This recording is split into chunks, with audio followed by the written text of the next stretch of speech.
बरसात के मौसम में होने वाले बीमारियों के बारे में। नमस्कार दोस्तों, मैं हूं डॉक्टर प्रियंका राव और आज मैं आप सभी के सामने बरसात के मौसम में पशुओं की सुरक्षा किस तरह से करना चाहिए, बरसात के मौसम में जो बीमारियां होती हैं उसके बारे में डिटेल से जानेंगे और उससे अपने पशुओं को प्राथमिक उपचार घर पे किस तरह से करना चाहिए इसके बारे में मैं इस वीडियो में बताने वाली हूँ। इसीलिए वीडियो को बिना स्किप किए हुए पूरी वीडियो को ध्यान से देखें और बेल आइकन को भी दबाना ना भूलें, जिससे कि मेरे वीडियो के सारे नोटिफिकेशन आपको टाइम से मिलती रहे। तो फ्रेंड, बात करते हैं बरसात में होने वाली बीमारियां। इसमें सबसे पहले फुट रोट है, जिसमें कि गीलापन की वजह से पशुओं के पैर में जो है इन्फेक्शन होते हुए देखा गया है। दूसरे नंबर पे है हेमरेजिक सेप्टिसेमिया, जिसमें पशुओं के सांस जो होती है तेज हो जाती है और बुखार भी आने लगता है। तीसरे नंबर पे है लंपी स्किन डिजीज, जो कि महामारी की तरह फैल रहा है। उसमें पशुओं के पूरे बॉडी में गांठदार दाने हो जाते हैं और उसे बुखार भी आते हुए देखा गया है। चौथे नंबर पे है फ्रेंड थनैला डिजीज, जिसे मेस्टाइटिस भी बोलते हैं, जिसमें पशुओं के थन में सूजन हो जाता है और दर्द होता है। यह भी गीलापन और एनवायरनमेंट में गंदगी की वजह से पशुओं में होता हुआ देखा गया है। पांचवें नंबर पे है वर्म इन्फेस्टेशन, पशुओं के पेट में कीड़े हो जाते हैं, जिससे क्योंकि बरसात के मौसम में और सावन में जो है पशुओं का जो घास होता है, पानी होता है, उसमें कीड़े हो जाते हैं, जिस वजह से पशुओं के पेट में कीड़े होते हुए देखे गए हैं। तो फ्रेंड, अब बात करते हैं इसके बचाव के बारे में। बचाव के तौर पे आपको क्या करना चाहिए? बचाव के तौर पे आप कर सकते हो पशुशाला का बहुत ही अच्छे से साफ सफाई करना चाहिए, उसे सूखा रखना चाहिए, रेगुलर डिसइंफेक्टेंट का छिड़काव करना चाहिए। और पशु के पैरों में इस टाइम जो है बहुत ज्यादा दिक्कत होते हुए देखा गया है, इन्फेक्शन हो जाता है। इसके लिए जरूरी है कि पशु के पैर को डिसइंफेक्टेंट से या स्प्रे से, लाल दवा से या हाइड्रोजन पेरोक्साइड से किसी एक से रोजाना उसके पैर की सफाई किया जाए। वो भी ना हो तो फ्रेंड नीम के पानी का स्प्रे बोतल में डाल के उसका स्प्रे भी रोज पशुओं के पैर को धोने से उसके पैर में इन्फेक्शन होने का खतरा काफी हद तक कम होता हुआ देखा गया है।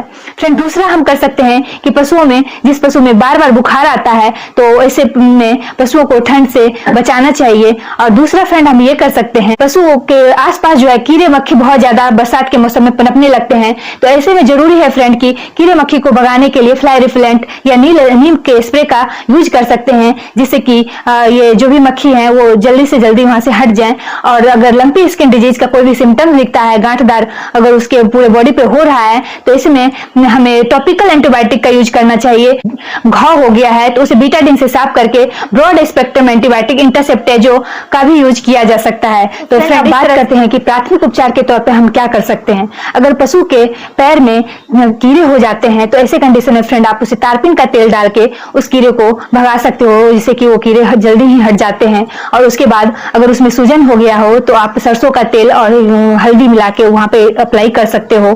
अगर पशु के पैर में बहुत ज्यादा सूजन हो रहा है, घाव हो गया है, तो ऐसे कंडीशन में घाव को बीटाडीन से साफ करके उसमें ब्रॉड स्पेक्ट्रम एंटीबायोटिक यूज किया जा सकता है। और अगर आप चाहो तो नेवासेल पाउडर भी उस पर यूज किया जा सकता है। फिर अब बात करते हैं अगर पशु को बुखार हो जाता है, क्योंकि बरसात के मौसम में ये बहुत ही कॉमन देखा गया है। बुखार होने पे अगर 2 से 3 दिन में ठीक नहीं होता है, मेडिसिन जैसे कि मेलोनेक्स प्लस, एविल और एंटीबायोटिक ये सब देने के बाद भी अगर 2-3 दिन के अंदर रिकवर नहीं होता है, तो ऐसे कंडीशन में उसके ब्लड टेस्ट को करवाना चाहिए। उसके बेस पे उसका डायग्नोसिस जरूर करवाना चाहिए। अपनी नजदीकी पशु चिकित्सा केंद्र पर जाके अपने पशु के लिए सलाह भी जरूर लेना चाहिए।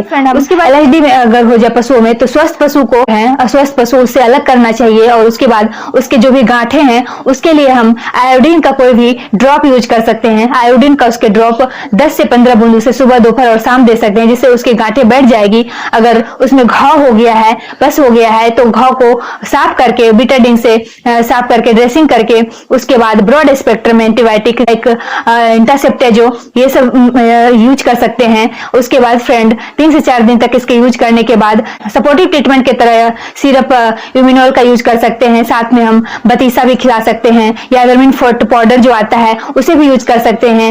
यूमिनॉल सिरप यूज कर सकते हैं, जिससे उसकी इम्यूनिटी बूस्ट होती रहे और वो एनिमल जो है जल्द से जल्द रिकवर हो सके। पेट में कीड़े हो जाते हैं तो हटाने के लिए फ्रेंड आप हॉस्पिटल से जाके एल्बेंडाजोल और फेनबेंडाजोल भी ले सकते हो। अगर पशु आपका गाभिन है तो एल्बेंडाजोल का यूज नहीं करना है, फेनबेंडाजोल का यूज करना है। और अगर आप कोई बहुत ही अच्छी सिरप का यूज करना चाहते हो कि को बहुत ज्यादा लक्षण दिख रहे हैं तो ऐसे में आप जेनवेट नीलजान सिरप का भी यूज कर सकते हो अपनी डॉक्टरी सलाह के अनुसार। तो फ्रेंड, इस तरह से आप अपने घर पे ही रह के पशुओं का प्राथमिक उपचार कर सकते हो। और इसके बाद भी अगर उसमें कोई सुधार नहीं होता है तो अपने नजदीकी पशु चिकित्सा केंद्र पे जाके अपने पशु चिकित्सक की सलाह। आप बहुत ही गांव में, रूरल एरिया में रहते हो और बहुत ज्यादा बरसात हो रहा है, पानी बहुत ज्यादा हो गया है और अब घर से बाहर नहीं जा सकते हो, तो ऐसे में आप क्या कर सकते हो, अगर स्किन रिलेटेड कोई भी डिजीज हो तो उसमें आप पास्चुराइड कोकोनट ऑयल जो आता है, नारियल का तेल, उसमें भीमसेनी कपूर मिला के उसका जो है अप्लाई पूरे बॉडी पे कर सकते हो। इससे स्किन रिलेटेड प्रॉब्लम में बहुत ही अच्छा आराम मिलता हुआ देखा गया है। उसके बाद भी फ्रेंड, अगर स्किन पे किसी तरह का घाव हो तो हिमेक्स और बोगजेटो क्रीम का भी अप्लाई किया जा सकता है, इसका भी रिजल्ट बहुत ही अच्छा देखा गया है।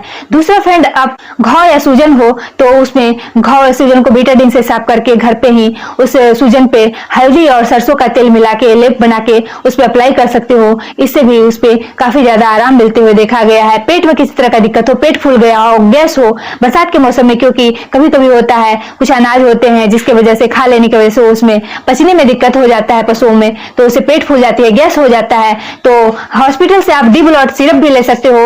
नहीं तो आप घर पे सरसों का तेल भी अपने पशुओं में पिला सकते हो। नहीं तो उसके जगह पे अजवाइन और हींग, जो कि बहुत ही अच्छा नुस्खा रहता है, गांव के लोग भी इसे यूज करते हैं, तो उसे आप अपने पशुओं को पिला सकते हो। इससे भी काफी राहत होते हुए देखा गया। समय में अगर थोड़ी सी लापरवाही हुई तो पशुओं के जान को खतरा हो सकता है। इसीलिए जरूरी है कि हम टाइम से साफ सफाई का ध्यान रखें और उपचार सबसे जरूरी है। इसके बाद फ्रेंड, अगर वीडियो आपको अगर पसंद आए तो वीडियो को लाइक करें, चैनल को सब्सक्राइब करें और कमेंट बॉक्स में हमें बताएं कि बरसात के मौसम में आपके गांव में कौन सी डिजीज सबसे ज्यादा फैलती है। वीडियो देखने के लिए धन्यवाद। Thank you so much. नमस्ते।